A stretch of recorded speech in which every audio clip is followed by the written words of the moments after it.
आज आपण बघणार आहोत संविधानातला भाग 4 राज्य धोरणांची निदेशक तत्वे। हा भाग 4 यामध्ये राज्य धोरणाची निदेशक तत्वे म्हणजेच राज्यांनी देशाच्या पूर्ण संरक्षणासाठी, संवर्धनासाठी, प्रगतीसाठी कुठल्या कुठल्या गोष्टी केलेल्या आहेत किंवा करणार आहेत ते ह्या पुढील अनुच्छेदांमध्ये दिलेलं आहे। अनुच्छेद क्रमांक 36 ते अनुच्छेद क्रमांक 51 पर्यंत राज्य धोरणांची निदेशक तत्वे दिलेली आहेत। बघूया। अनुच्छेद क्रमांक 36 मध्ये राज्य या शब्दाला 3 भाग असलेला अर्थ आहे, म्हणजेच यामध्ये व्याख्या दिलेली आहे। अनुच्छेद क्रमांक 37 मध्ये कोणत्याही न्यायालयाकरवी अंमलबजावणी योग्य असणार नाहीत, पण तरीसुद्धा त्यात घालून दिलेली जी तत्व आहेत ती देशाच्या शासन व्यवहाराच्या दृष्टीने मूलभूत आहेत आणि कायदे करताना ही तत्व लागू करणं हे राज्याचं कर्तव्य आहे आणि त्याप्रमाणेच तरतुदी बनवलेल्या आहेत।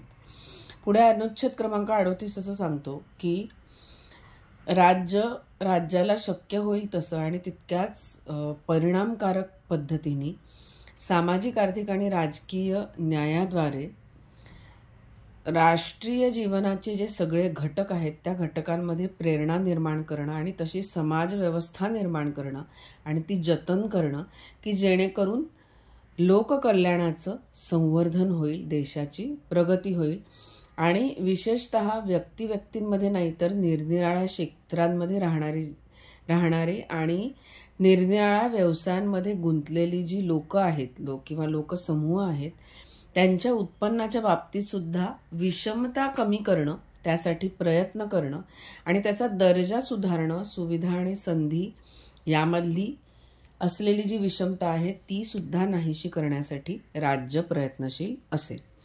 पुढे अनुच्छेद क्रमांक 39 असं सांगतो की उपजीविकेची पुरेशी साधनं यांचा जो हक्क आहे तो स्त्री आणि पुरुष यांना समान असेल। तसंच सामूहिक हितासाठी ज्या काही गोष्टी योग्य असतील त्यांच्या पद्धतीने समाजाच्या भौतिक साधन संपत्तीवर नियंत्रण ठेवणं, त्यावर स्वामित्व असणं ह्याची विभागणी योग्य पद्धतीने केली जाईल। नंतर आर्थिक यंत्रणा एखादी राबवायची असेल तर त्यासाठी संपत्तीचा आणि जे उत्पादन साधनांचा जो संचय आहे तो सामूहिक हितास बाधक होईल अशा प्रकारे एकाच ठिकाणी नसेल। त्यानंतर पुरुष आणि स्त्रिया या दोघांनाही समान कामाबद्दल समान वेतन मिळेल। नंतर स्त्री पुरुष जे कामगार असतील त्यांचं आरोग्य, ताकद, त्यांच्या मुलांची वय ह्याचा दुरुपयोग करून घेण्यात येणार नाही आणि गरजेपोटी म्हणजे आर्थिक गरजेपोटी त्यांचं वय आणि ताकद या संबंधात त्यांना न पेलणारा व्यवसायात त्यांना शिरणं, त्यांना भाग पाडलं जाणार नाही। या दृष्टीने राज्य हे साध्य करण्यासाठी वेगवेगळी धोरणं बनवेल, वेगवेगळे परिणाम, वेगवेगळे प्रयत्न करेल। त्यानंतर अनुच्छेद क्रमांक 39 क असं सांगतो की समान संधी आपण जे आधी बघितलं त्या तत्वावर न्यायाची अभिवृद्धी होईल, यासाठी राज्य नेहमी त्याची सुनिश्चिती करेल आणि आर्थिक किंवा अन्य निसमर्थतांमुळे समजा कुठल्याही नागरिकाला न्याय मिळवण्याची संधी नाकारली जाणार नाही आणि त्याची खातरजमा करण्यासाठी अनुरूप विधिविधानांद्वारे किंवा योजनांद्वारे किंवा कुठल्याही मार्गाने कायदेविषयक सहाय्य मोफत उपलब्ध करून दिलं जाईल। अनुच्छेद क्रमांक 39 क। पुढे अनुच्छेद क्रमांक 40 असं सांगतो की ग्रामपंचायतींचं सुद्धा संघटन केले जाईल, जेणेकरून आवश्यक तिथे आणि तसे अधिकार आणि प्राधिकार त्या ग्रामपंचायतींना बहाल केले जातील, जेणेकरून त्या ग्रामपंचायत भागामध्ये संघटनामुळे जे कुठले प्रॉब्लेम असतील ते तिथल्या तिथे सोडवण्यास मदत होईल.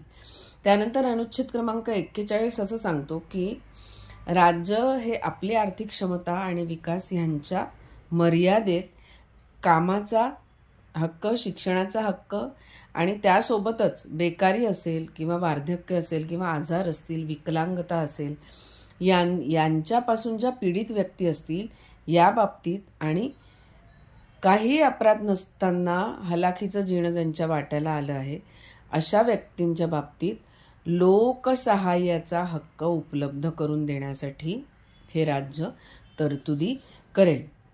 तसंच अनुच्छेद क्रमांक 42 द्वारे राज्य हे कामाबाबत न्याय्य आणि मानवीय परिस्थिती निर्माण करण्यासाठी आणि त्यासोबतच प्रसूतीविषयक सहाय्यासाठी तरतुदी करेल.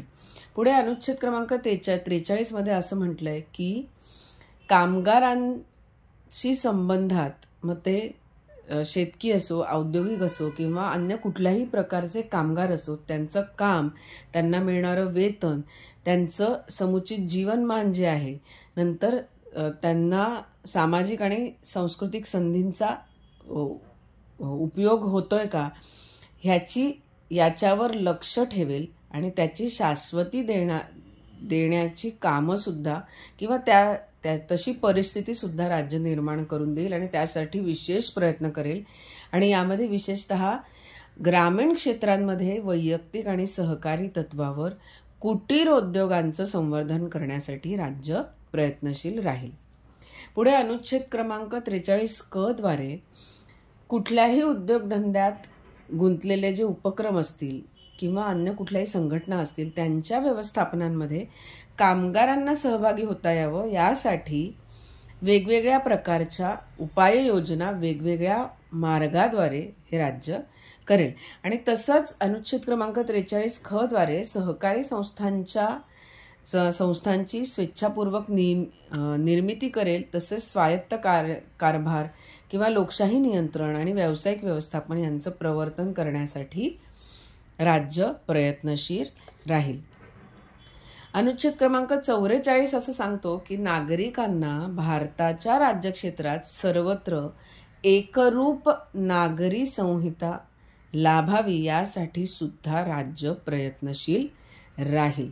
त्यासोबतच अनुच्छेद क्रमांक 45 असं सांगतो की सर्व बालकांसाठी त्यांची वयाची 6 वर्ष पूर्ण होईपर्यंत प्रारंभिक बाल्यावस्थेत जी देखभाल आवश्यक असते, जे शिक्षण आवश्यक असतं, त्यासाठीची तरतूद करण्यासाठी सुद्धा राज्य प्रयत्नशील असेल.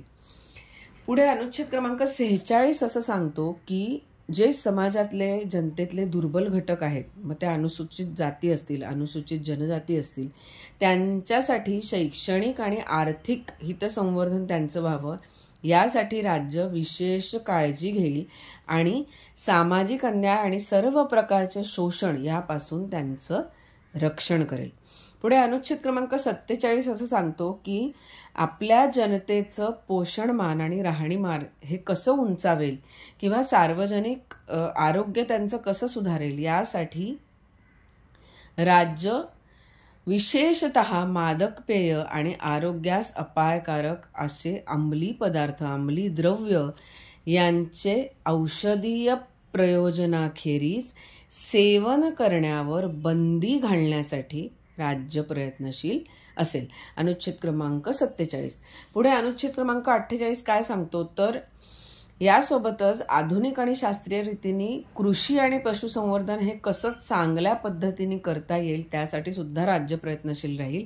आणि विशेषतः गाई वासरं आणि इतर जी दुभती जनावरं आहेत किंवा जुंपणीची जी गुरं आहेत त्यांच्या जातींचं जतन करणं आणि त्या सुधारणं आणि शिवाय त्यांच्या होणाऱ्या कत्तलीस मनाई करणं यासाठी सुद्धा राज्य विशेष उपाययोजना करेल. त्यासोबतच अनुच्छेद क्रमांक 48 असं सांगतो की देशाच्या पर्यावरणाचं संरक्षण आणि संवर्धन करण्यासाठी सुद्धा त्याचबरोबर वन आणि वनजीवसृष्टी जी आहे त्याचं रक्षण करण्यासाठी सुद्धा राज्य प्रयत्नशील असेल. पुढे अनुच्छेद क्रमांक 49 असं सांगतो की राष्ट्राची जी महत्त्वाची स्मारकं आहेत आणि महत्त्वाची जी स्थानं आहेत, वास्तू आहेत, ह्यांचं संरक्षण करणं ही सुद्धा राज्याची जबाबदारी आहे. म्हणजे काय की कलादृष्ट्या किंवा ऐतिहासिकदृष्ट्या जी कुतूहलविषयक असलेली जी स्मारकं आहेत किंवा स्थानं आहेत किंवा वास्तू आहेत, वेगळ्या प्रकारच्या वस्तू आहेत, त्यांची यथास्थिती ठेवणं, लूट, विद्रूपण, त्यांचा नाश किंवा स्थलांतरण, विल्हेवाट किंवा निर्यात यांपासून अशा सगळ्या स्मारकांचं, स्थानांचं, वस्तूंचं संरक्षण करणं ही राज्याची जबाबदारी असेल. पुढे अनुच्छेद क्रमांक 50 काय सांगतो की राज्याच्या लोकसेवांमध्ये कार्यकारी यंत्रणेपासून न्याय यंत्रणा अलग ठेवण्याकरता सुद्धा राज्य उपाययोजना करेल.